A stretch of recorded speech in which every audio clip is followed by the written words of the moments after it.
Around the World in 80 Days by Jules Verne. Chapter 24, during which Mr. Fogg and party crossed the Pacific Ocean. What happened when the pilot boat came in sight of Shanghai will be easily guessed.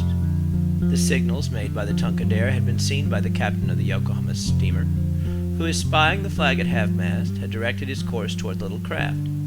Phileas Fogg, after paying the stipulated price of his passage to John Busby, and rewarding that worthy with the additional sum of £550, ascended the steamer with Aouda and Fix, and they started at once for Nagasaki and Yokohama. They reached their destination on the morning of the 14th of November. Phileas Fogg lost no time in going on board the Carnatic, where he learned, to Aouda's great delight, and perhaps to his own, though he betrayed no emotion, that Passepartout, a Frenchman, had really arrived on her the day before. The San Francisco steamer was announced to leave that very evening, and it became necessary to find Passepartout, if possible without delay. Mr. Fogg applied in vain to the French and English consuls, and after wandering through the streets a long time, began to despair at finding his missing servant. Chance, or perhaps a kind of presentiment, at last led him to the Honorable Mr. Butt, Lucard's theatre.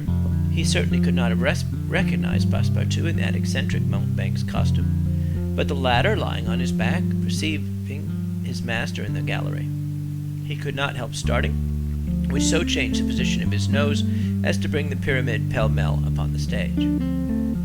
All this Passepartout learned from Aouda, who recounted to him what had taken place on the voyage from Hong Kong to Shanghai on the Tankadere, in company with one Mr. Fix.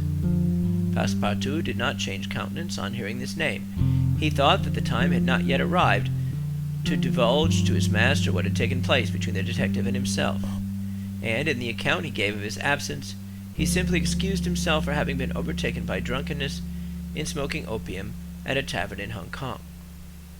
Mr. Fogg heard this narrative coldly, without a word, and then furnished his man with funds necessary to obtain clothing more in harmony with his position. Within an hour the Frenchman had cut off his nose and parted with his wings, and retained nothing about him which recalled the sectary of the god Tingu.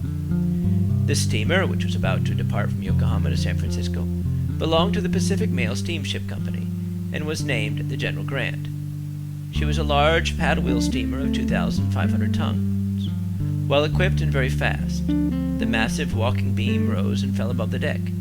At one end a piston rod worked up and down, and at the other was a connecting rod, which, in changing the rectilinear motion to a circular one, was directly connected with the shaft of the paddles. The General Grant was rigged with 3 masts, giving a large capacity for sails, and thus materially aiding the steam power.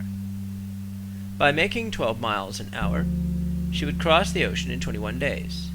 Phileas Fogg was therefore justified in hoping that he would reach San Francisco by the 2nd of December, New York by the 11th, and London on the 20th, thus gaining several hours on the fatal date of the 21st of December. There was a full complement of passengers on board, among them English, many Americans, a large number of coolies on their way to California, and several East Indian officers who were spending their vacation in making the tour of the world. Nothing of moment happened on the voyage. The steamer, sustained on its large paddles, rolled but little, and the Pacific almost justified its name. Mr. Fogg was as calm and taciturn as ever. His young companion felt herself more and more attached to him by other ties than gratitude. His silent but generous nature impressed her more than she thought, and it was almost unconsciously that she yielded to emotions which did not seem to have the least effect upon her protector. Aouda took the keenest interest in his plans and became impatient at any incident which seemed likely to retard his journey.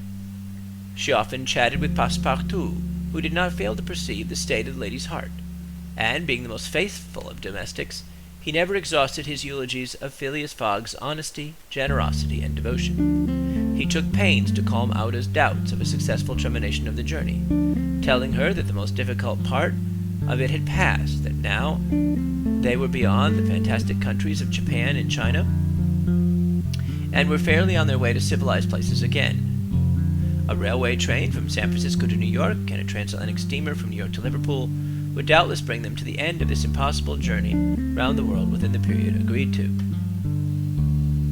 End of chapter 24.